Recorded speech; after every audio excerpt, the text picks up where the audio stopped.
Hello, ladies and gentlemen. Welcome to NJPW Puroresu Review. I am your co-host Undersea. Right over here, it's the cow tipping princess herself. It's Melball. How you doing, Melball?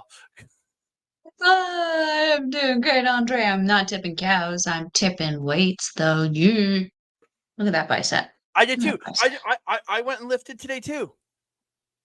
Yeah, yeah. I was Look at listening that. to. Look at that movement. Look at that movement. Yes. I You even know who sent you. I saw at the gym today? Your crush. Let me On guess. top of my crush. I Who saw was on top Chuck. of your crush? Chuck. Chuck. Chucky. My 70-year-old bodybuilding mentor, Oh, I Chucky. haven't heard you talk about him The in forever. Chuckster. Yeah, and he was competing over a couple weekends ago. So I saw him today. He was all in red and white, repping Canada in the gym today. I think today was a back day for him. Showed me some bicep stuff. Made my arms hurt a lot. Gotta love Chuck. How are you doing? I'm doing good. Got a good day back at work today. First day back of the week. My Tuesdays. We're recording this on Tuesday. Tuesday's always my first day back of the week. Mhm. But yeah, got a good working in. Went to the gym with my mama. She came to the gym with me today. So we didn't work out together. She went and did her own thing, and I went and lifted heavy things, and she went and did cardio stuff. So yeah, it was a good day. I even sent you a Good. picture, and you guys, You she did. she, she really appreciated the response back. So Aw, gotta love Mama my mom's C. exact. My mom's exact words. I think I would like Mel. Oh, that's so sweet. I mean, some think they'd like me, others think I'm a bad influence. We gotta have balance. Oh yeah. But we're not here to talk about my mom. We're here to talk about professional wrestling. We're going to talk the New Japan Pro Wrestling G1 Climax 34 days 7, 8, 9, and 10. Yes, a lot. But we're going to try and keep this Mhm. as tight and concise as we can. So we're going to get into it in just seconds. But I want to thank each and every one of you. Thank you all so much for joining us here. All the support. We keep growing. We're getting so close to 200 subscribers to the channel. Thank you so very much. Please like the video; it helps us out so much. Uh, Share, like the video, subscribe to the Subscribe. channel, comment down below because that's we want to hear from you. We love getting your feedback. Everybody in there, Joe Demetrius, Frank, Ray Z, and all the others that have been dropping comments in all the last few shows. Thank you so guys so very much for everything. Um, Please Jason's been share in us out. there. Jason Rutledge in there. Thank you for on the What Chop am I Talks. doing? Thank y'all so very much for all the great comments and everything. We love hearing from you. Please don't forget to hit to share us out to your friends, family, cow tipping friends, and all the other great people that are working out there doing all the hard work. And don't forget to hit that notification bell so you can be alerted every time we drop a new video. Ding dong. No, I don't want any. Do you remember when we used to start at 9:30 at night recording these, or sometimes at 10 at night recording these, and the ding dong was like, Oh, "Hell no!" hell no. Yeah, No. back when Yeah, my now it's job, questionable. back when my job was get me home at 9:30 at night, we had to start recording at 10. Yeah, not a problem anymore now, though. Yay. No, I work a nice Well, eight for to now. five job, so For now, it's yeah. good. Yes. So we're gonna jump into it. G1 Climax, day 7, 8, 9, and 10. We're gonna kick it off day 7. And we kick in the first. I have to roll back up to the top of my notes. There we go. The first match on the show was Evil versus Callum Newman. Newman hits a corner drop kick, but misses the that hop up stomp, almost like the double stomp Marlowe crash. But he ends up scoring a Busaiku knee for 2. Evil running Newman into the exposed corner twice and hits Everything Is Evil for the win, going 5-0 in this tournament so far. Who thought Evil was going to get the undefeated run in this tournament? Sure as heck wasn't me.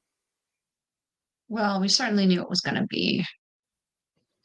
The shenanigans were going to be a problem. Mm-hmm. And boy, howdy, were they in this one.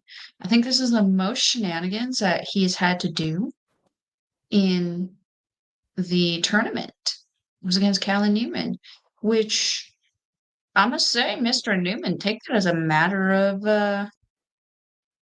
good job. Cold start. You had to make Evil and Little Dick work extra hard to pick up that win. Making that Little Dick work extra hard. Yeah, we love making them little dicks work hard. Ah, that is New Japan commentary. This show, who was Jeff Cobb was on commentary for this show. I think did an amazing job, especially in the Callum Newman match and the Greater Khan matches. Really talking about the people themselves.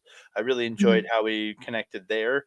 So yeah, he did a really good job on this because quality goes down from here.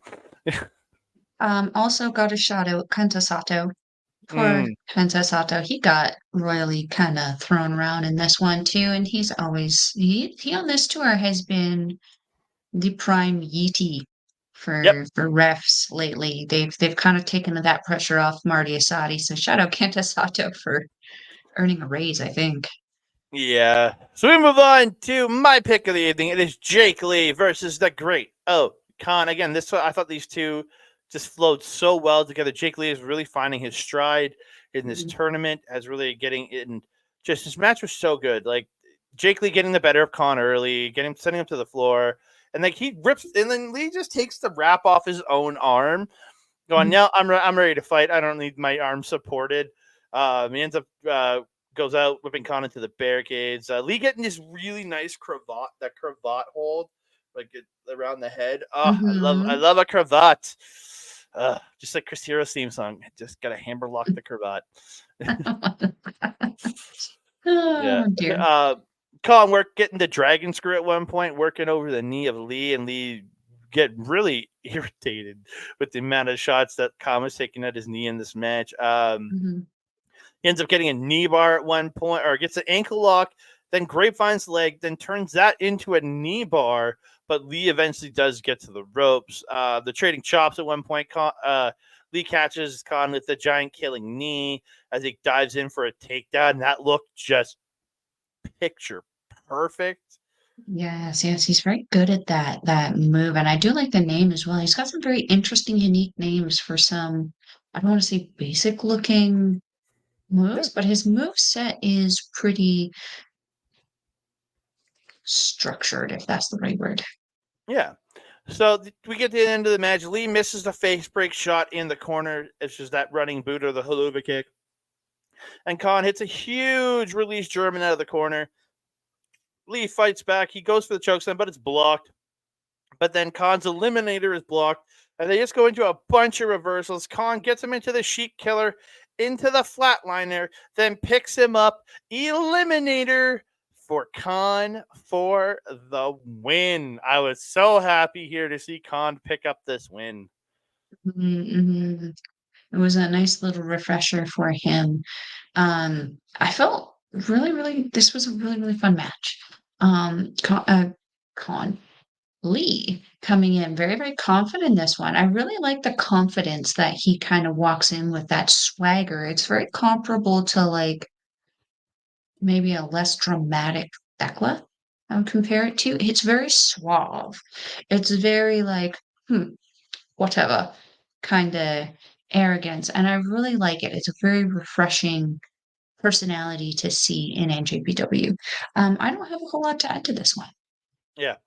Again, I thought just really good match, and I think Lee is while he is losing repeatedly, he's really finding his stride and how he's working is like working with people. It's just so good. He's so good. He's so good. We move on. Shota Umino versus Zack Sabre Jr. Sorry, it is the man who uses everybody else's moves. Shota Umino versus the original Zack Sabre Jr. because he has. Does that make him a mimic? I guess so. Well, remember, mimics get smarter the longer they're alive, according to D&D lore. So, yeah. Let's hope that's the case. The end of this match comes. Sabre gets a roll up for two. Sabre avoids the drop kick into the ankle lock, and he pulls him up into a release German. But Umino comes back with the Blaze Blade to the back of the head. He then gets another move he stole, the Emerald Flosion, Okada style, then hits his stolen finisher, the Death Rider, for the win. I don't know. I still think Umino still has not found who he is yet. I just really don't think so. I agree, and I feel like he's floundering a little bit, kind of struggling to stay afloat in this G1. He is picking up wins, but they're not dominant wins. No. They're by the skin of his teeth wins, and where some would say that that kind of makes him an elevated winner. Well, if he's barely coming out of these wins, and this is the tournament, the end of the tournament is going to be the best of the best of the best, some of which he's probably already faced. Well, he has already faced. So it's like, yeah, you're right. We're kind of we haven't seen who he is, and he's made very, very little progression forward. This injury is really a big problem. Yeah. Again, it's interesting to see where he goes because again, I feel like he Mm. needs. I think the only original move in his move set is his ignition. Like Blade's Osprey's move was he took it from Osprey. The Emerald took from Okada. Death Rider he took from Moxley. His style he took from Tanahashi, and his hair he took And from Naito. or style and look took from Naito and Tanahashi. So, Mhm. uh, Yeah, he'll get there. I have faith. yeah, he'll get there He eventually. is the golden child after all. I have high hopes for him. We all do. We move on to Mel's pick, and it is Shingo Takagi versus Gabe Kid. Yes. Holy man, this if you hadn't have picked this, I was gonna pick this. This was so these two just they pretty much just start beating the piss out of each other early on. Hmm. Just the chops, the strikes, the elbows, the lariats, everything. They're just beating the living hell out of each other. Kid ends Hmm. up biting Takagi on the forehead at one point. Just a little Hmm. bit later, Takagi ends up biting Kid on the forehead. And it just and like kid like Takagi bites Kid on the forehead, so Kid comes back with an exploder suplex. Just these guys just everything they were hitting throughout here. Takagi in those wrist clutch strikes where he's got the wrist and he's just like smashing into somebody. I don't think there's many people that do that better than Shingo Takagi. I agree. Yeah. Clearly, I agree. I'm just gonna jump to the end and let Mel talk all Hmm. about this. They are headbutting each other, just gross, unprotected headbutts. Yeah. Takagi drops Kid with a hard strike to the face. Kid comes back with another headbutt, hits the pile driver, and holds onto it, rolling through to stand up into another pile driver, and he gets the win. But, like, if you want to see two dudes beat the hell out of each other, go watch this match. Yeah. This is a house battle right here. This was two meaty men slapping meat. Mm-hmm. Frick. It was so good. This was a battle of the brutes, essentially. And anything you can do, I can do better. As you mentioned, with the forehead bites, the lariats, the strikes, it was literally just one starting it, the other ending it, one starting it, the other ending. It was just progression, just at its most perfection.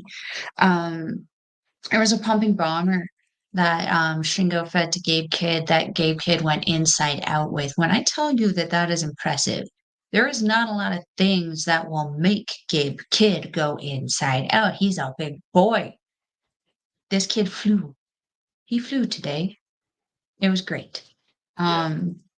Yeah, that double pile driver by Kidd, when he did that, I was like, that's done. He is done. And it was. What I appreciated even more, which added even more to the character development, I feel, of Gabe Kidd, was the sportsmanship. For those of you in audio, I'm doing air quotes. I wanted to leave this for you. The sportsmanship end that Gabe Kidd was bowing to the crowd, bowing to Shingo. asking for the handshake. I'm getting the War Dog handshake, which is a kick in the nads. Yeah. So nice, so nice. But it maintains that because you've got that respect for just a glimpse, just a shimmer, just a pinch of pixie dust, if you will. And then we went back to the War Dogs. It was great. This match was freaking great. This was my main event. I didn't need to watch anything else. And I think this should have main evented the show compared to what did main event the show. Not that the match in the main event was bad, it wasn't as good as this. I agree. It's like they showed up and said, "Hey, follow this, jerks." Gato, fix it. Well, it's just like they were like, "Hey, we're not main event. Follow this. You're not going to be able to," and that's how it felt. Oh, that sounds similar, doesn't it? Yeah, so we go to the main event: Tetsuya Naito versus Sanada. And I literally wrote this as the first note in my as I was starting to watch this match. This is not a match that I'm looking forward to because again, we've seen it twice this year Yeah. already, and I'm just neither match with these two lit the world on fire for me, and I just don't care. Again, it was a good match. The end of the match comes. Sanada does a kip up and hits a Shining Wizard. He goes up, hits the rounding body press, but only gets 2. Sanada gets Naito up, but Sanada avoids deadfall into it and gets an inverted suplex. Destino is stopped into the O'Connor roll for 2. Then Sanada with the Shining Wizard. Deadfall reversed into a sort of Destino, so he only gets 2. And then Destino is hit and Naito gets the win. Fun match. It just to me was probably the least interesting one on the show. Yeah, which is a damn shame considering the history with these two. There should be a pretty easy story to tell here. And I just don't, it didn't hit that mark for me. Again, it's disappointing because I'm trying to figure out what it is about Sanada that I can't get behind and why with people like Naito who have that like seemingly what's the word I'm trying to find? Just effortless charisma. He struggled a lot to maintain the crowd's kind of full interest in this one, and it's disappointing. Yeah. Yeah, I don't have too much more to add to that. Yeah. So quickly before we move into the next day, A block. Point totals. Evil with 10 points. Zack Sabre Jr. with 8. Gabe Kidd, Shota Umino, Gabe Kidd, Shota Umino with 6 points each. Shingo Takagi, Callum Newman, Tetsuya Naito, and Sanada with 4. And the Great O'Khan and Jake Lee with 2 points each. And that's after day number 7. So day number 8 we get into, and we kick it off with my pick. It is Yota Tsuji versus Boltin Oleg. Holy hoss. These two just like in I thought these two just flowed so well together. Boltin dropping Tsuji immediately with the shoulder block. Tsuji hits Boltin, but then Boltin drops him again. Goes for the flying body sausage, but Tsuji gets the knees up. Tsuji goes for the salmon splash, but Boltin gets his knees up because it's the exact same move. It's almost like they learned it in the same place. But it just everything. Tsuji trying for the Boston Crab, but Boltin's like fighting not to get put in it. Again, just great back and forth. And now we have a name. Walker Stewart has officially named the gut wrench swing of Boltin Oleg. It's called the Boltin Shake. That's what he's calling it. It's the Boltin Shake. I like it. I'd call it shaken, not stirred myself, but yeah. So Boltin gets the corner splash, hits the shoulder block, drop of Tsuji, and he does get the flying body sausage.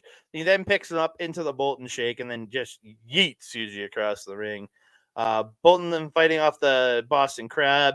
Again, if he misses the corner splash, Tsuji gets a roll up for 2, and then hits this kick to the face. This is like up kick to the face, and then he puts him in the Boston Crab, but Boltin powers through. But Tsuji ends up dropping the hip into the back to break it, and then hits a curb stomp for 2. These two just go in a war here. Tsuji gets this huge knee to the head, but misses Marlow Crash, and Boltin hits his shotgun drop kick. He avoids the verdict, which is his F5 million that I've been calling it, but it's now the verdict. And and Tsuji gets a small package. Tsuji super kicks Boltin, but he comes back with a lariat to Tsuji, who's running. Boltin powers him up, fights, gets kamikaze, but can only get 2. He didn't have that running start. It was just a jump for kamikaze. He didn't have that running start to get the extra power. He goes for kamikaze again, but Tsuji grabbing the rope, slips off the shoulders, hits the Gene Blaster, and he gets the win. Absolutely incredible match, I thought, with these two.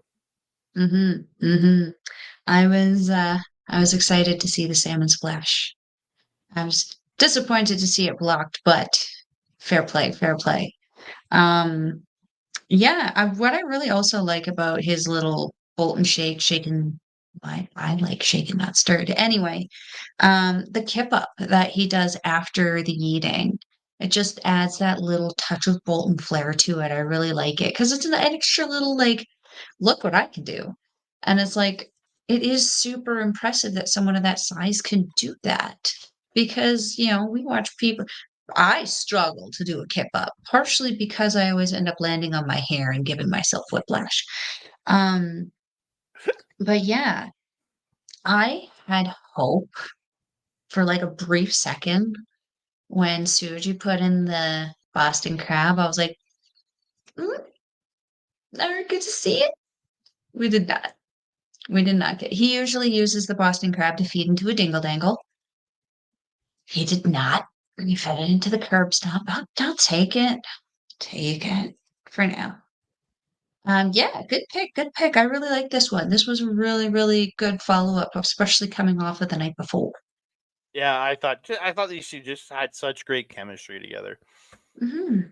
We move on to the second match of the show. It is Henare versus Uemura. Again, I thought really strong match. The end of this match comes. The deadbolt gets stopped. Henare fights a running Uemura into the corner, hits the liver punch, and then the spin kick. But Uemura comes back with the Pele kick. Henare gets a PK and then a rampage for 2. He goes for Streets of Rage, but it's reversed into a Snapdragon. But Uemura can only get 2. Deadbolt is blocked, and they trade headbutts. Henare hits that flying headbutt out of nowhere. It picks him up. Streets of Rage for the win. Again, I thought these two had a really good flow together.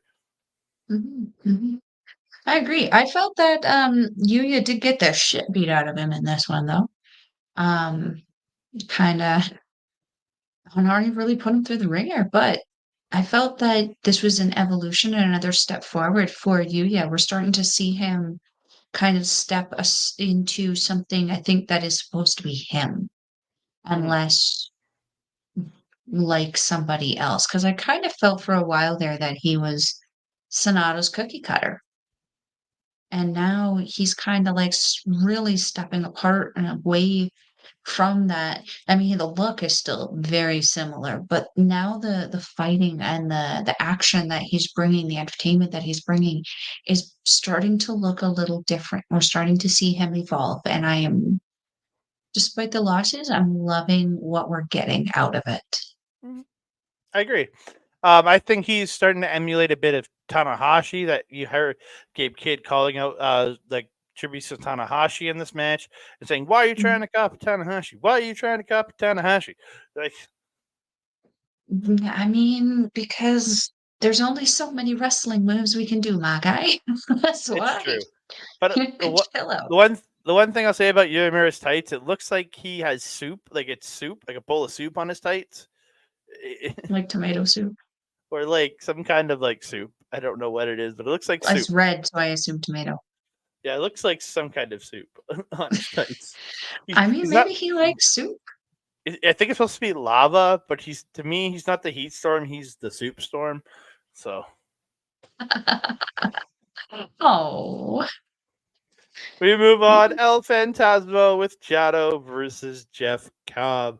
And I thought this was a really strong match. I was considering this one on this show. I think these two did really well. I liked the little spot of ELP just sitting in the corner when the match starts, and Cobb coming over and picking him up and give him like the handshake, and then ELP just rolling him up. And it kind of put ELP into the heel mode a little bit in this match. While still being very much facey, he worked the heel. He did. He did. And I enjoyed it. I've always enjoyed ELP more as a heel than a face, just because I find his comedy as a heel a lot more enjoyable. Also very refreshing in regards to all the other kind of heely shit that we have going on, mainly with House of Torture. It's a refreshing kind of angle, and also like War Dogs too. I mean, that's shenanigans on itself, but that's just hyper violence, right? He kind of adds this like not quite annoying as Yano-esque comedy to his matches while still being something worth being afraid of and having to be concerned about, because that sudden death comes out of nowhere. Yeah, I do have to put up one spot in this match before I jump to the end. ELP Cobb just taking ELP and just lifting him into the air and yeeting him up in the air like he goes like halfway across the ring, but with such incredible height. That was awesome. Incredible height and incredible force as a poor man came crashing back down to the mat. Yeah, and then Cobb went snowboarding on the back of the Canadian, He did. He did. He was shredding some. I think so. I'm not cool, so I don't know I don't know the lingos. I don't know either. I have a snowboard, but then I injured my knee and I can't do anything. There you go. But I just want it. Usually he's to surfing, but he was snowboarding onto the back of the Canadian. It makes sense. The end of this match comes Cobb reverses CR2 into the F5000. They end up starting trading elbow strikes at center. ELP hits a pump kick. Cobb hits this like running just body attack to him. Then ELP comes back with a drop kick. ELP starts running, goes for the springboard, but gets caught into Tour of the Islands for the win. Yeah. That was a good match. I actually really enjoyed it. Because Cobb also has that kind of similar way that he wrestles, in that obviously he's a big, intense boy. He's not somebody to muck with, but he's clearly got an interesting sense of humor that translates very, very well into in-ring competition and his moves, as seen with his like surfing, snowboarding kind of stuff. So yeah, this was a really, really fun match to watch for sure. My heart bleeds a little bit for ELP, but I still have hope that he can play spoiler in the rest of this tournament. Fellow Canadian, I always like to support my Canadian brethren, unless they're facing United Empire TMDK members. It's true. It's true. His loyalty is swayed very easily by Aussies. And Brits and Brits, apparently. And Japanese guys. And Hawaiian guys. I mean, okay, we're adding so many to the list. You're starting to look a little feeble. It happens. We move on. It is Goto versus Red Narita. I got Narita cheating throughout, but not in like that overly like evil way. Yeah, not until the little sword fight though. Yeah, so they end up getting into a sword fight in this match with Goto using the staff and Narita using the push-up bar, and Goto wins the sword fight. It was great. I mean, at what cost? Because now his sticky stick is very bent. Yeah. He ends up getting, but though after the sword fight, he gets run into the ref. But he ends up blocking the low blow, hits headbutts to Narita, hits a lariat. Narita ends up grabbing the ref as Goto's going for the GTR, and then hits a low blow to Goto. Hits an up kick to the face, hits the double cross, and Ren Narita is your winner. That was a stupid win. Mm-hmm. I liked the match overall, but it was a yeah. stupid end. Yep. Because they used the ref a little too many times in this one. And it was Marty Asadi. Marty Asadi is a great ref to have in those spotty situations. But like it was a little for this one, it was borderline being too much. It was borderline House of Torture shenanigans for me. Luckily, it was just from Ren Rita, but that in itself kind of presents a problem to me because if he was borderline House of Torture as a unit shenanigans on his own, that means that we are reaching a new level of annoyance with House of Torture that we're not going to have to deal with when Show comes back. I don't want that. Oh, Show. Oh, no. Oh, no, it's Show. But you know who will be coming back soon, maybe, too? Yo! Yo! Yeah, I saw a report that it's going to be out till end of year, if not longer. I mean, I've not heard anything, so you'd be the one to trust on that one. I could be wrong though. I could have been just reading some random dude just I babbling never online heard like myself. So I never heard the full extent of the injury that Yo sustained, so I don't know if he needed surgery or not to repair. For myself, as someone who's like had a similar dislocation and didn't need surgery, it was about 2 months of rehab and then like about 2 or 3 more months of like consistent work to get it back to a point where I was comfortable with it. So roughly about 5-ish months. they're a little over halfway there then. So Yeah. yeah. We We know move that my on. ability to know time and space continuum right now is not good. Yeah, you don't exist within the proper space and time continuum. I know No, I that. do not. Move on to Melball's pick. No surprise here. David Finlay versus Konosuke Takeshita. I really like that jersey, the War Dogs jersey that Finlay was wearing down to the ring. I Yay. really like that. I thought it looked great. You know where you can get it? Toka on Shop Global. Yeah, cheap plug, cheap plug. Good job. You caught on to that. I got the guess there for a second. Gold star, Andre. This is great. Dude, Finlay doing the $1 million dream in this match. I was like, oh, or the Oh, Cobra Clutch, snap. Cobra Clutch, whatever you want to call it. I really liked that he pulled that out in this match. I was like, I agree. nice. No. Konosuke getting a beautiful brainbuster in this match looks so good. They're probably on the outside at one point. Finlay ends up running Takeshi in the post, and then he off the apron into the post and then to the floor. Finlay runs him in the barricade, then brings him back in and just hits this brutal looking dominator for 2. He ends up hitting rolling elbows, but Konosuke comes back with the power drive knee. Konosuke goes for the Falcon Arrow, but it's reversed into the Trash Panda into oblivion, and Finlay gets 2. Again, the reversals for each other were just so good. The ref gets taken out. Finlay hits the buckle bomb. Konosuke fights off the power bomb, hits his own power bomb, and then Gato starts distracting Red Shoes on the floor to stop Takeshi from getting a pin. Finlay gets using the shillelagh, but the ref eventually gets in, but Finlay only gets 2. Overkill stopped into an elbow shot. Gato trips up Takeshita, but Finlay ends up taking out Gato, knocking him off the apron by accident.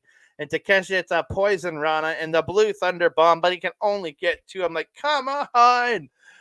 He goes for that Raging Fire Falcon Arrow, but it gets reversed into the backslide, and Finlay rolls him into the Overkill for the win. Man, these two just killed it. Yeah. Ooh, this was a battle of alphas.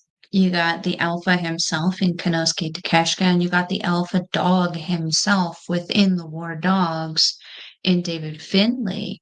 this was exactly what you would expect out of a dogfight. It was both of these guys trying to fight for dominance, and at some point, they were both scrambling. Finlay, man, just the character development he has done in this G1 has just been tremendous. Since winning that global title, he has just been on an absolute warpath, and I love it. I love seeing the War Dogs. I love seeing him in these shows, and I love seeing him against all this different talent. But Takeshita, oh my god, so good in this match. That Blue Thunder bomb. I mean, I said it before, I'll say it again. Everybody and their mom freaking bounces off this thing.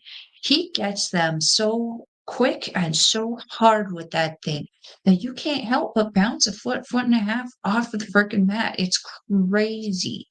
But the funniest part for me was when Takeshita was on the outside there with Finlay, and he's pulling all the chairs out from underneath the ring. And Gabe is on commentary, I think, at this point, and he's just like, he's like, he's copying me. He's copying me. I'm like, we can't lie about that because no one else has buried a mofo in the chairs like that. Except for maybe in Stardom, Konami. Tora and Konami, yeah. But like in New Japan, no. He's got a point there.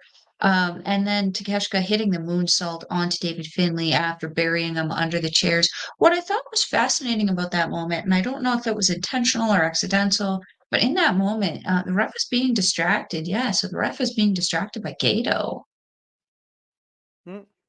So it was interesting that Gato was distracting the ref for Konosuke to be doing something to pull off on Finlay. There's an odd timing there. Yeah. Yeah, I think it was coincidental, to be honest. But just very odd. I mean, it helped because, yeah, that would have been technically a disqualification. So, yeah, worked out nicely. Anyway, yeah, I loved this match. And for me, it was elevated with Gabe Kidd on commentary to be cheering on his boy David Finlay. Now, there was a lot of bullying happening in this night, but like it was kind of like the kind of razzing that you would like hear among friends, like the kind of razzing where it's like, you know how some girls will just like walk into each other's presence and be like, "What up, bitch?"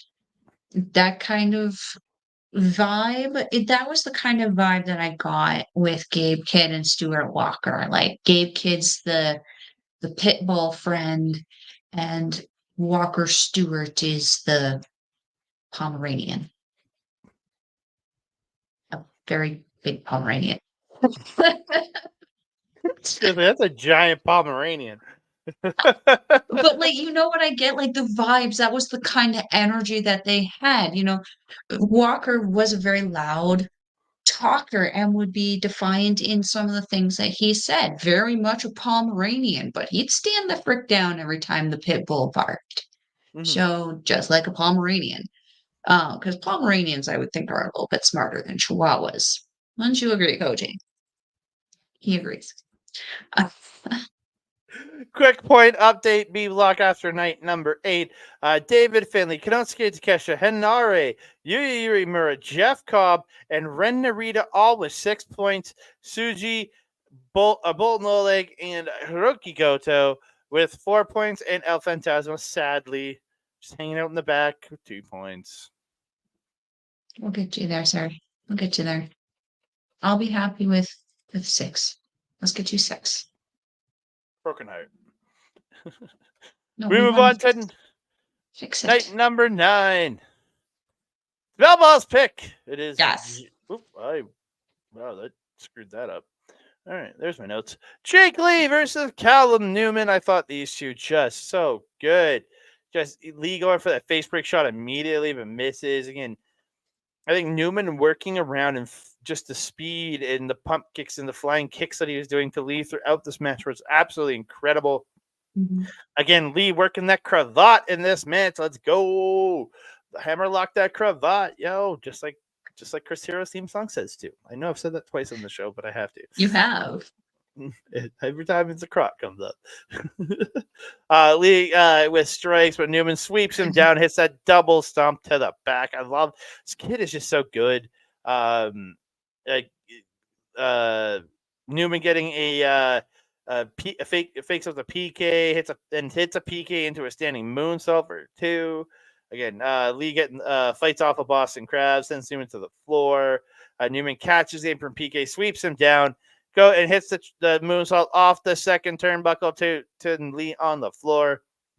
At the end of this match, Lee is calling for the chokeslam, but Newman ranas him down for 2. Lee ends up hitting a giant killing knee, gets Newman into the corner, hits that face break shot in the corner, and gets the win.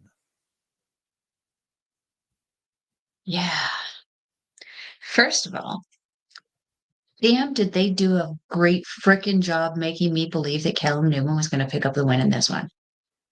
To the moment that it was happening, I was like, no, they had me on a completely different path entirely. Good job. You faked me out. What I loved in the beginning of this was Callum was not picking up the pace too quickly. Kind of pacing Jake Lee quite a bit. And we saw Lee trying to pull his fuckery, if you will, kind of trying to get Newman up here and then pulling back, trying to get him down here, pulling back, trying to get him up here. He was pulling him in very similar to how like Lady C will do the height advantage in Stardom. Callum having none of it. At one point, Lee goes down with his hand. Newman just kicks it away like, no, fuck your face. Let's do this. Yeah, then Newman picked up the speed and booted Lee right in the face, and it was tremendous. There was one point, just the speed of Callum, where he picked up the speed, he slid and grabbed the ankle of Lee to pull the feet out, and then followed up with that double stomp to the back. He's just so quick, so unique, so cool with his styling. There was the 3 PK kicks plus the standing moonsault, I think you mentioned, was phenomenal. There was Callum blocking the kick from the apron and then dropping Lee on his face, following up with the moonsault off that middle turnbuckle diggly doodly. I don't know what it's called, turnbuckle buckle thing. You got it right. Super good. Like just so quick, so good, so precise. He's really starting to remind me not just of like Ospreay, but with that perfectionism, he's also reminding me a bit of Pac in his NJPW days before going to WWE. I thought you were gonna say Kota Ibushi. That move is literally out of Kota Ibushi's playbook. Yeah, but like in regards to the perfectionism of his craft, I would have to say that Pac is one of those people who you can tell has sat there and done moonsaults like 200 times in a row to make sure that his muscle memory is good to do the thing. I feel like Callum Newman gives me the same vibes. He is so perfectionistic in his ability to perform his moves, very similar in the same way that Pac does. There is also a tornado kick that Newman. Where did I get that Newman did? That just again so picture perfect the way he spins around and comes in for that. I loved Lee faking the PK kick and putting the sleeper on Callum again just speaks to their fuckery and how they were just messing with people in this or messing with each other in this. And I loved it because it added a little bit of a story in there, which they kind of like already kind of felt like they had, Newman wasn't as actively involved in the United Empire feud as the other members, and Jake Lee wasn't even a part of the War Dogs when that feud kind of happened. But there is some very obvious tension that kind of is happening between these two, and I hope we see them meet up again, either in tag or singles competition, because these two were fire together. The chemistry that they had, so good. The last thing I wanted to mention, or sorry, last two things I wanted to mention, the kill shot drop kick is what I believe Walker called his shotgun drop kick Sure. by Newman. So good. So good. And then the last thing was Lee using the Oz cutter momentum to feed into the choke slam was just brilliant. Oh, So so good. good. So Yeah, good. the transitions and just the abilities that these two had just flowed and connected so effortlessly together. I loved this match. Yeah, insanely strong match. Mhm, Insanely strong match. We move mhm. on to Evil versus the Great Okan. Actually, this is probably the best match Evil has had in his entire tournament so far. These two did so well together. Togo getting involved. They end up getting. I think they got Magic Killer on Khan at one point. Evil only gets two off it. Everything Evil gets stopped. Khan snaps the arm, but Togo end up hitting Khan with a chair when he's running the ropes. Khan fights off Togo, planches Togo and then planches over the top to hit Togo on the floor. I thought that was great. Khan comes back in, but he gets run into the exposed corner, then tossed into it again. He gets hit with a lariat for two. Khan ends up fighting off everything is evil into the sheep killer, into the flatliner, then picks him up, hits the eliminator for the win.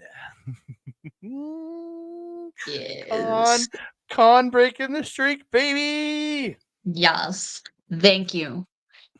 Thank you, Mr. Okan. All hail. We all hail today, the great Okan. Yeah. Crowns up. Yes, sir. Like, I mean, what do you add to that?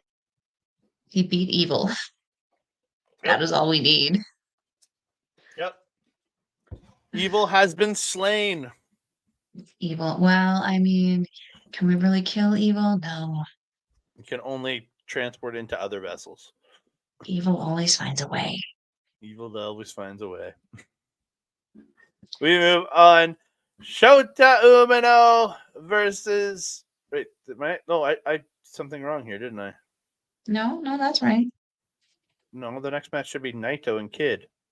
Oh wait, no, you're right. Yeah. Yeah, I put the graphics backwards. So Tetsuya Naito versus Gabe Kid, the Japanese champion versus the American champion. David Finlay on commentary saying this really should have been the main event, and I agree. Because even though I did pick the main event as my pick, in reality, when you have the American champion, your strong champion versus the IWGP champion, your Japanese champion, doesn't that scream main event to you? Even though the main event was absolute fire, but I think Walker said it. That Kid was mad about it on commentary. I mean, when you're right, you're right. I mean, it would make sense to. I mean, considering neither man in the main event is a champion right now, yeah. And kind of considering the match we got out of it, yeah. Mind you, that main event was fire. Oh, we'll talk about that. The end of this match Mhm. comes Naito and Kid are trading shots, and I think Naito gets the Rana to reverse the gut wrench by Gabe Kid and hits an atomic drop. They trade strikes. Kid comes in with the rebound lariat, but Naito ducks it, gets a Destino, but as he's rolling around, he ends up bringing it down into a small package, and he gets the win out of nowhere. I was like, what? So Knight ends up rolling to the floor. He goes over onto the Japanese commentary table and just lays out on it and does his LIJ pose. I was like, all right. I respect it. Certainly wasn't the ending I was expecting, but it was fun. It was really fun. And like we got to see them kind of mess around with each other a little bit throughout this match, which made me happy. This was, again, though, I definitely would have expected this to be main event. Mm-hmm. Yeah, but I thought really good match to these two. I thought very strong. Maybe with the way the finish was, that's why maybe you don't want to finish a card with that kind of finish. Maybe that's what you're looking at. I mean, they've certainly finished with worser in this tournament. Yeah, evil winning. Yeah, I agree. We move on. Oh no, I gotta back up. I gotta back up. Back it in. Sanada versus Shota Umino. My first note was this match is less than exciting for me. That's my first note as this match started. It was a good match. I thought these two worked well together. Nothing. Again, this is one where I don't feel like it sucked me in. You know what I mean? Mm-hmm. This is match out of all 4 nights. This is the match I took the least amount of notes for. The end of Just gonna go to the end of this match. Umino hits double knees to the back of the head. It hits a tornado DDT, then follows it up with ignition. The Blaze Blade is missed, but the Shining Wizard is then missed. They exchange strikes.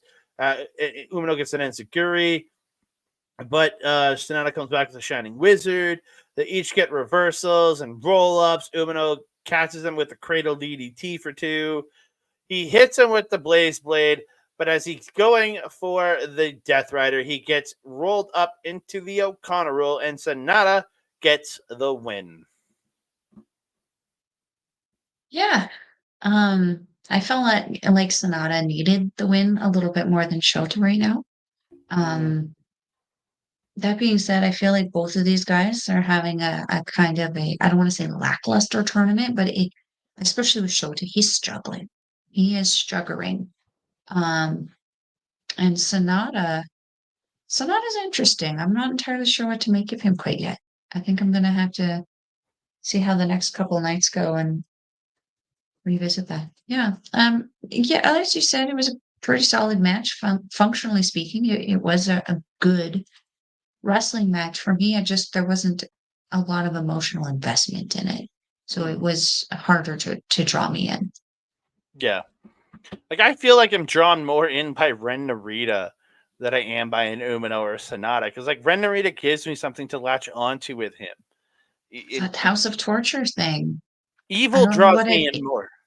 Like I don't know what it is about House of Torture but like bringing people who are struggling with their character work fixes the problem. I don't know what it is. Look at Jack Perry. He's suddenly someone worth giving a shit about. And really all it took was like a month, not even a couple weeks with House of Torture to unlock that. Look at what Ren Narita has done for his character work and development in NJPW since joining them. I mean, he did give up his storyline to Jack Perry, but look at what he's become. Look at the development we're getting now. Like, it's so good. Yeah. So we jump forward to the main event, and my pick: Shingo Takagi versus Zack Sabre Jr.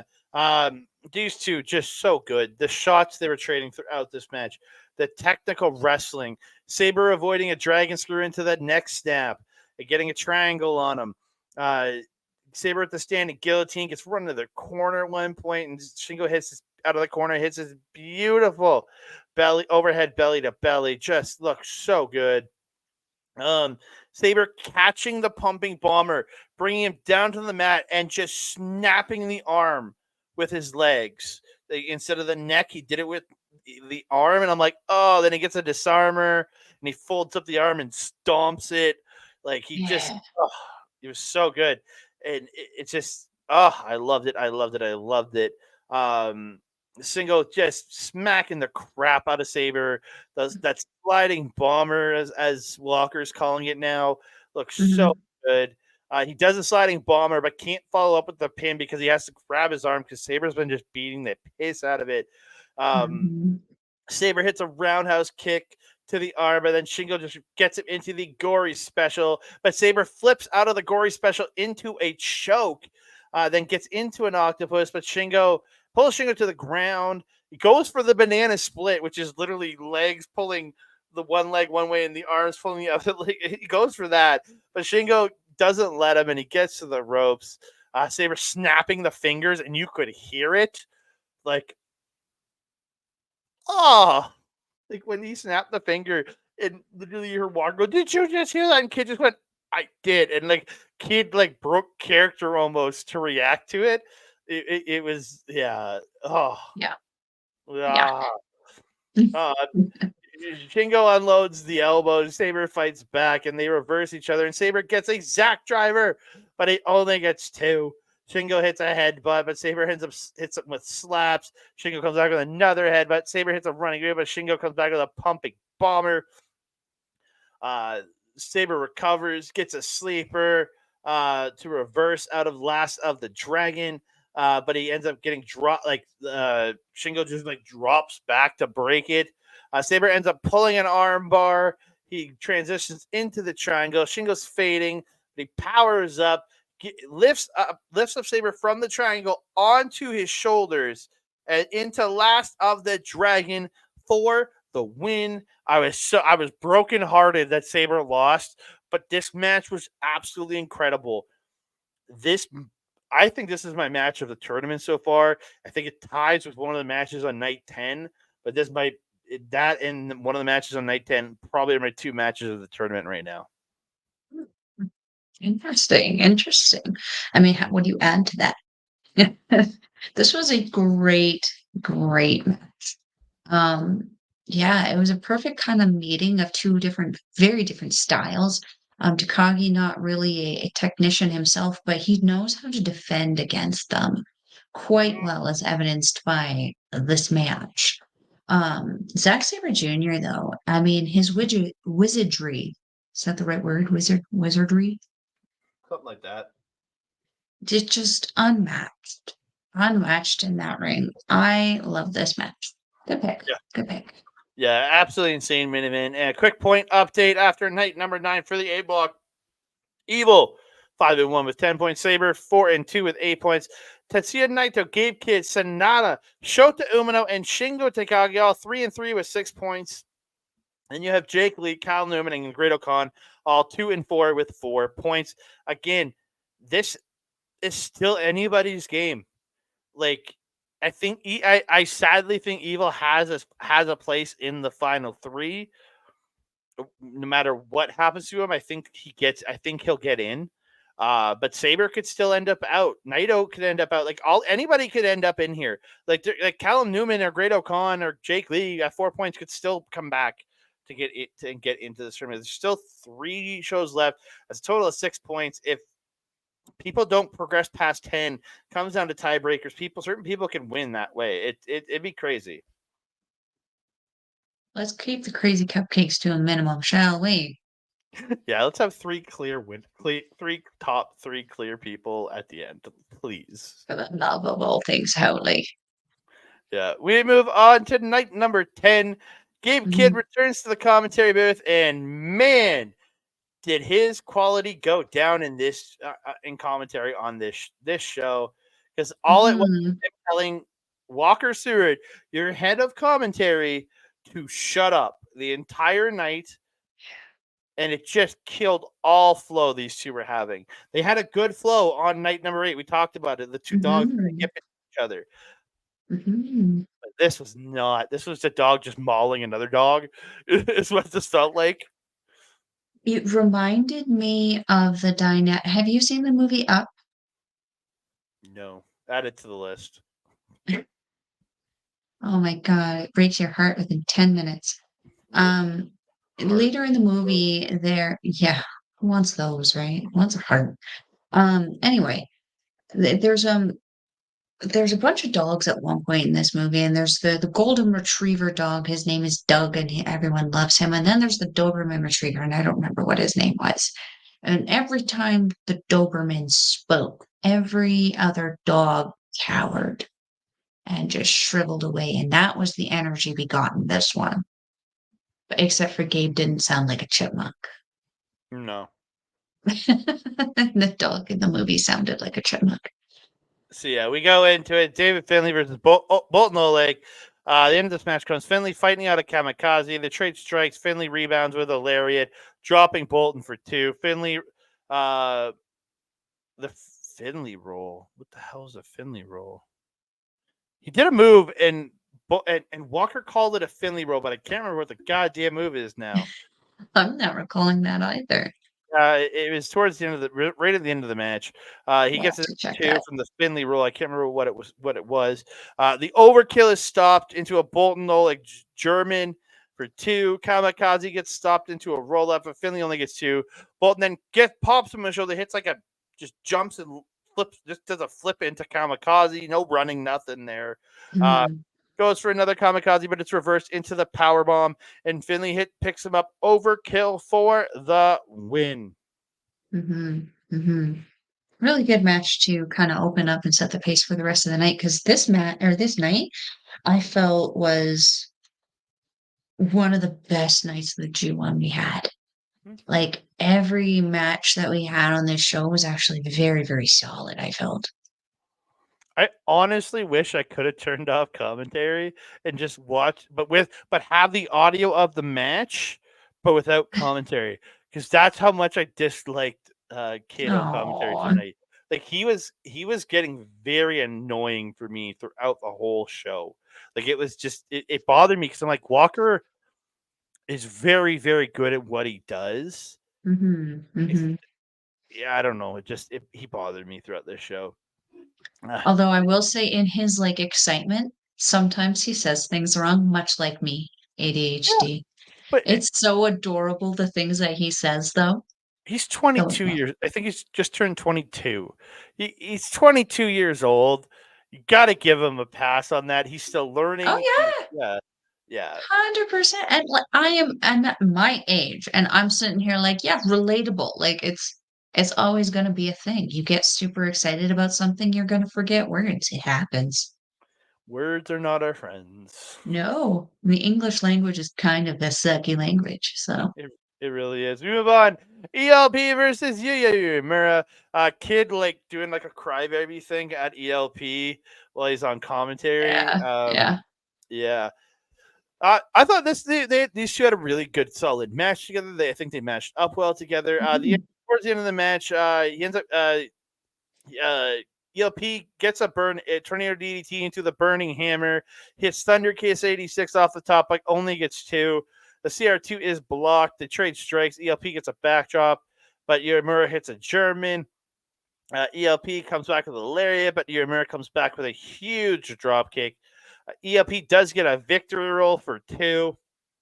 Uemura hits a Snapdragon, only gets 2. But he goes for Debo, but ELP reverses into I'm going to call it the Itabashi, that Saida pinning maneuver. And he gets the win. He had to struggle. He had to struggle a little bit for that one. Like at one point, he was like fully, like every limb he had was off the ground, trying to lay and like just concentrate all of his body mass on pinning Uemura. It was great. Yeah. But yeah, I felt that these guys did really, really well together. I felt like ELP kind of brought some personality and something out of Yuya that we've been missing. Very similar to how like locally we saw that with Tommy Billington. He was struggling a lot with personality. Then we saw him face Nasty Nate Nixon. Then we saw him continue with Son of Irish. These two men really brought out personality that he's taken with him further down the road and onto AEW, for goodness sake. So that is something that we gotta love and appreciate about El Phantasmo, is that he has this personality that makes other people comfortable in the ring with him to start showing a little bit more of who they are. Yeah, I'd agree with that 100%. ELP is, and I've seen this man in person a couple times. He is a charisma factory. Oh, yeah. He's been to Edmonton to wrestle a couple times. I hope he comes back again. I wanna actually meet him this time instead of Yeah, not being able to see him. both times I didn't actually get to meet him. He was in, he was out. He didn't do any meet and greets or anything. I want to meet this man so badly. Please. Please. So Please don't let the people here scare you away. Come back to us. Please, I want you back in Emmett's head. Spencer, Harlan, Squiggy, somebody book him. Any one of you, I don't care. I was gonna say, I feel like Steve's, at least we'd be able to meet him a little bit easier. Well, Squiggy is the one that's booked him before too. That's the thing. So yeah. But Squiggy and the thingy. Okay. It's a thingy. It makes me laugh. We move on to my pick. It's the battle of the empires. Crowns up, baby, for Jeff Cobb versus Henare. I put in my notes, I really wish Newman was on commentary for this. Oh, that would have been a trifecta of perfection. Because I thought Cobb calling Newman in cons matches on night number 7 was absolute perfection. He gave a lot of backstory with his boys, talking about working with them. I think Newman would have been just perfect here to talk about two people he's been learning from. And I was so absolutely. But and especially because Newman, when we did get him on commentary, he did very, very well, I thought. Mm-hmm. I still want Sabre on commentary, though. You know, I'm honestly surprised at how, like, considering Gabe Kidd's colorful language in ring, I am very pleasantly surprised that he wasn't contributing to the wrestlers' retirement fund on this one. But that being said, like, yeah, I think the experience of Newman on that one would have been a little bit more beneficial overall. Yeah. These two just start smashing into each other. Cobb eventually drops Henare. They're just beating the piss out of each other with lariats and tackles, and just Henare getting Cobb down for the PK, and the senton looked great. Cobb stops a berserker bomb into a gut wrench suplex, sending Henare across the ring. And Henare is not a small person. People don't usually send that man across the ring. Cobb does go surfing on Henare. I was like, oh, you're doing that to your boy, eh? These two just the reversals. Cobb hits a beautiful. They get their fight. They're fighting up. Henare is put up top. They're fighting up top.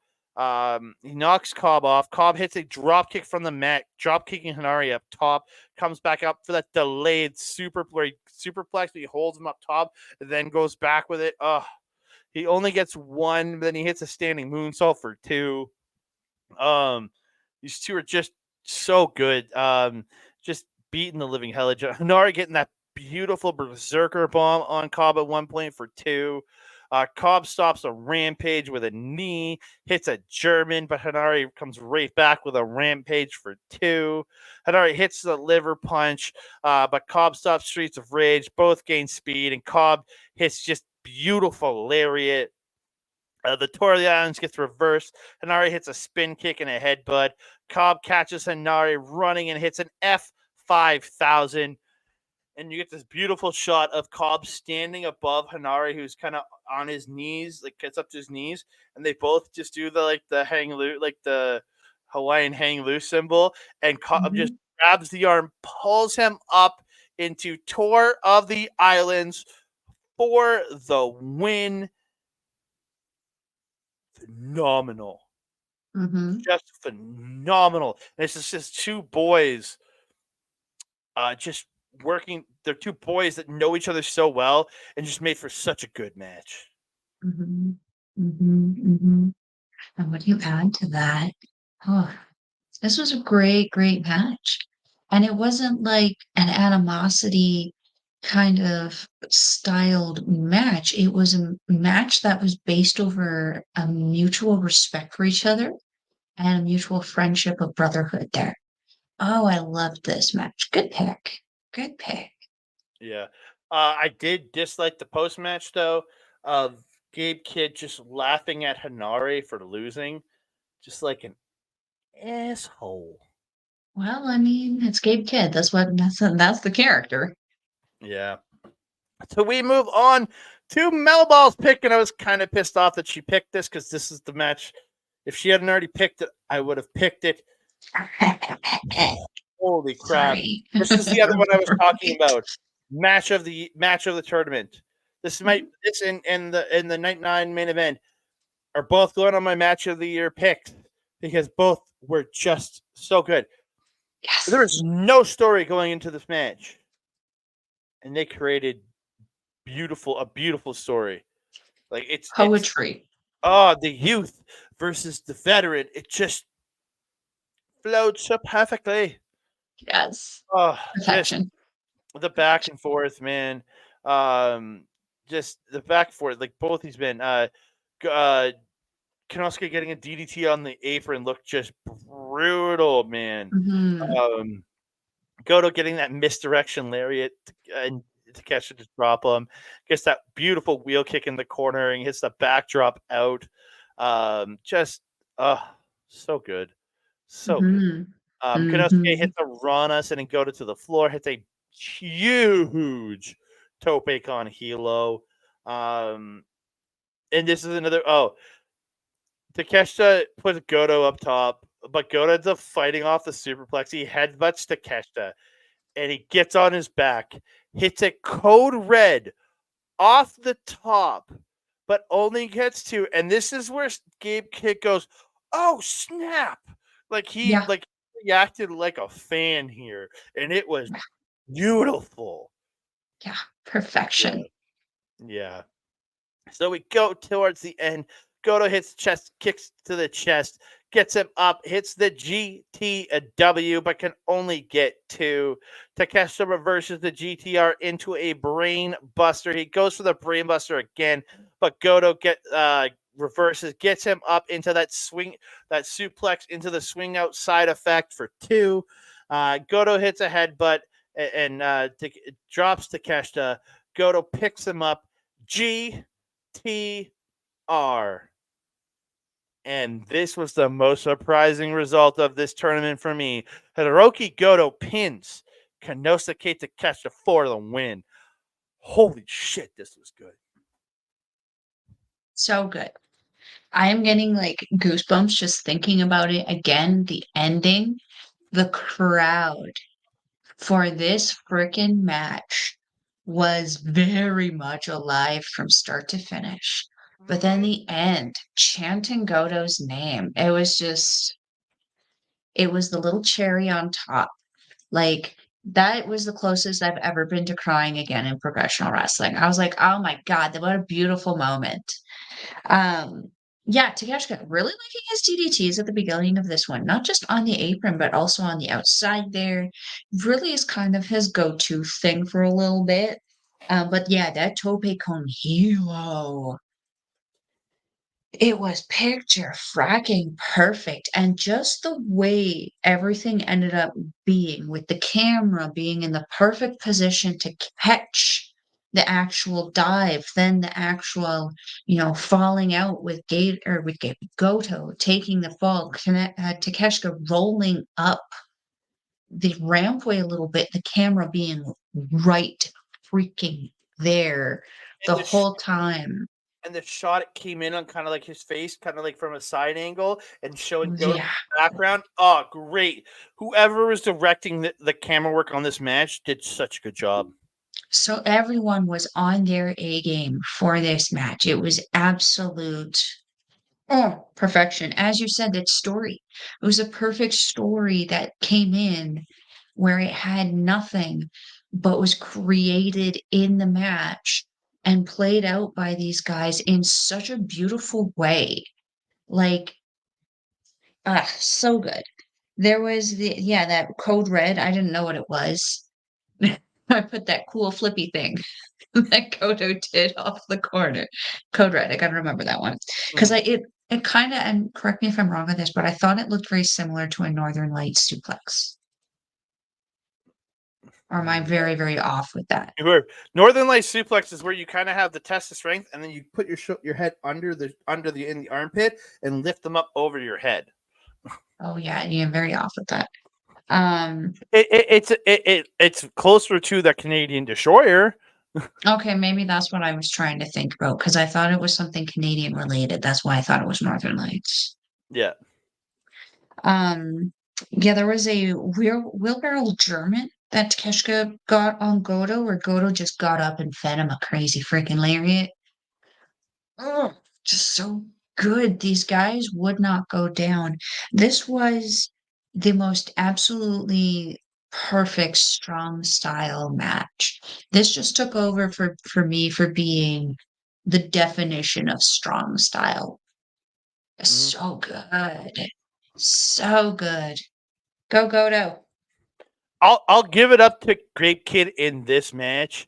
I think this is the match he was the least annoying for me because he really got into it and like got into the story of like getting on Goto. Mhm. You can't lose to an outsider. You can't lose to an outsider. Like playing up, and then the after Konosuke Takeshita loses, he's like, man, I don't want to face Konosuke. He's a loser. He lost to a guy who's 44 years old.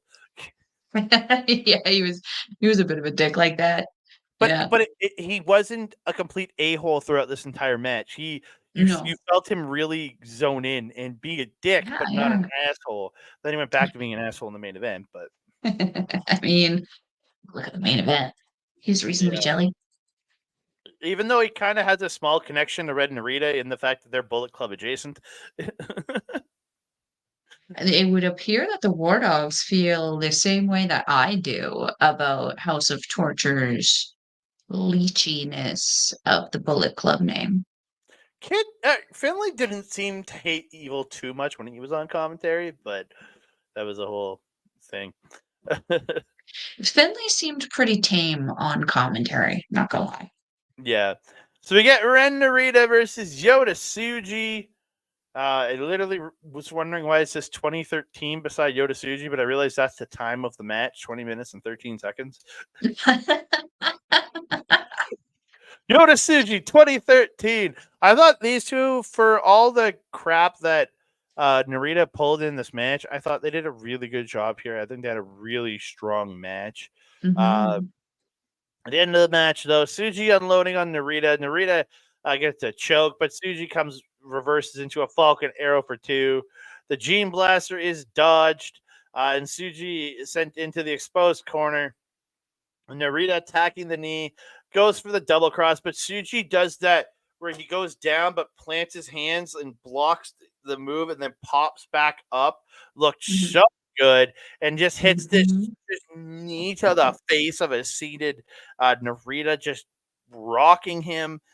He then Mhm. lines up. Narita turns around, he hits Gene Blaster for the win. Absolutely phenomenal. Like a really good main event. It just Mhm. built to the Mhm. two matches we picked. But damn, it was really good. Yeah, yeah. Narita jumped Suji at the beginning there. It was shenanigans from Narita. Narita has really picked up the solo shenanigans. I'm still not entirely sure how I feel about it. Mm. Just because like it's a House of Torture shtick, so it's gonna be a thing. But like we have seen him utilize Kanemaru a little bit, and I'm really not feeling the push-up bar in the way in the manner that he's utilizing it. I'm Mm. hoping there's some better development on it. Because he could definitely make it into something that is not obnoxious. I have hope that he can. I Mm. just, given who backs him, I'm losing hope that he will. Yeah. There was one part where Red Shoes stole the chair from Narita, which I appreciated. Red Mm. Shoes being a superhero again didn't stop him when he's surrounded by chairs, though. So yeah, he tried. He tried. Again, last thing I wanted to say was there was a point where Suji was locking in that Boston Crab, and I had hope. Going for a dingle dangle. Please, Mr. Suji, give me a dingle dangle. Just one, please. No dingle dangles for you. You shush. I wasn't talking to you. And that's a reverse dingle dangle, by the way. I don't care. He can give me any dingle dangle he wants. It's Yota Suji. Anyway, Oh, any day. just remember, bad dude Tito does it best. He, it, I can't dispute that one. I can't dispute that one at all. No. Go on with your bad self. So, a quick point update before we get out of here in the B block. We have David Finlay and Jeff Cobb on top, 4-2 with 8 points. Then you have Hirooki Goto, Konosuke Takeshita, Henare, Yuya Uemura, Yota Tsuji, and Ren Narita, all 3-3 with 6 points. And then you have Boltin, Oleg, and El Phantasmo 2-4 with 4 points. Again, this block is so close, man. Like anybody, like it's so close. Like again, Phantasmo at 4 points still is not mathematically eliminated, nor is Boltin Oleg. It's kind of insane. It is. Crazy cupcakes. Crazy cupcakes. That has been the theme of this G1. It really has. It really has. It really has. But we've come to the end of another episode of NJPW Puroresu Review. You can find me on the X at That Canada Guy, TikTok, Instagram, and Threads at That Canada Dude. You can find me on Facebook at Andre and Melball Wrestling Talk. You can also find me in the comment section. And when I post over at BAM Weekly on the Facebook, go check them out. Some great new stuff coming up within the next couple weeks. Some new things coming from there. I think we're going to be having a chat this weekend about some stuff going to be happening over there. And that will be coming within the next couple of weeks. So be ready for that. So go check them out, BAM Weekly, before the name changes. And then we change the name on here. Go over to twitch.tv/OurLocalEstablishment or youtube.com/@OurLocalEstablishment, where you can find me next Wednesday. I thought it was this Wednesday, but it's next Wednesday. You can find me doing the Ant-Man MCU rebound show. So check that out. The Ant-Man. Whoa. It's his arm waving at you. Well, it was better than where it started. That's very true. It looked like a poo. I know. You can also find us over at Backbreaker Video, youtube.com/@Backbreaker Video. Mike simulcast all our stuff 1 week later. We really do appreciate you dropping all of our stuff over there, Mike. If you want to see him live, go to twitch.tv/MikeTheRef. You said AW watch alongs every Wednesday, Saturday, and pay-per-view Sunday, doing watch-alongs of all that. And then pretty much every other day of the week, he's gaming over there. And if you want replays of the gaming content, go to youtube.com/@backbreaker_gaming, where you can find stuff from him, Mr. PJC, this little guy right here, Rick Jules, and their frequent guest, Kayla J. Yep. Kayla J. Kayla J. Kayla J. Kayla J. You did like an Orange Cassidy Lazy J there. Yeah, I have the curve on it. It's the curve. It's the J. There's a curve in a J. It's not a J. That's an L. This is a J.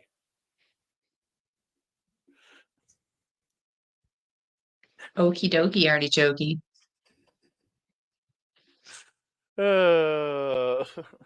Melball, where can they find? God. Where can they find it? If you're wanting to follow a Melball, you can follow her on the X thing at Collins Melball. You can follow her on everything else: Facebook, Instagram, TikTok, Mastodon, and Blue Sky. I'm Melball Cops. You can also find me on Our Local Establishments programming with this guy every Friday at 8 p.m. Mountain Time.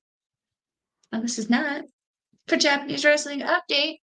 This Friday, we are going to be putting up an episode, but we will not be doing it live, as we will be attending the Top Talent Show at Midway, where we're going to be seeing Mr. Dijak taking on the King with the Razzle Dazzle Weston King with Gussie. Yeah. I think we also have Joey Janela's there. Broski Jimmy's there. F Ranks' return. So good. It's going to be a great show. So yeah, we're going to be there. So it's going to be a pre-recorded show. Like how I actually remembered what we were on there. Now she's going to forget. Yeah, pre-recorded episode, 8 p.m. Mountain Time. Unless it's not, then we'll let you know. You can also find me on Astro Bizarre's YouTube channel where we do our show, Ladies Wrestling Showcase. We are going to be putting together a show for you this week, so it should be released before Japanese Wrestling Update on Friday, because we got some ish to talk about. SummerSlam just happened, and Mammy ain't happy. So we got some stuff to talk about on deer. If you're wanting to watch New Japan Wrestling, we will leave a link in the description box below. It's njpwworld.com. It is a weird amount of yen now, or approximately, we're going to say 10 Canadian because I love Sean Spears, but it's more like 14 something according to this guy over here. It's still a good price to watch some amazing professional wrestling. And if you are hesitant about taking the plunge, make sure you check out their NJPW World TV title matches. They are all 100% free, and you can get a taster to see if you are interested in getting a full subscription. Andre, my trusted friend and colleague, do you have anything else to say to the beautiful people? I just need to say thank you all again. We really do appreciate the support. On our way to 200 subscribers. We're at, I think last I looked, 194. So please share us out to everybody. We really do appreciate that. So like the video, subscribe to the channel, comment down below. We love hearing from you. We love talking to you. We love responding to you for all the great comments you put down in our comments thread. Don't forget to share us out to all your friends, family, and just crazy little weirdos. And don't forget to hit that notification bell so you can be alerted every time we drop a new video. Ding dong. Definitely not answering that. Yeah, totally. Yeah. I am your Melball. Over there is Andre. We will see you next time. Adios.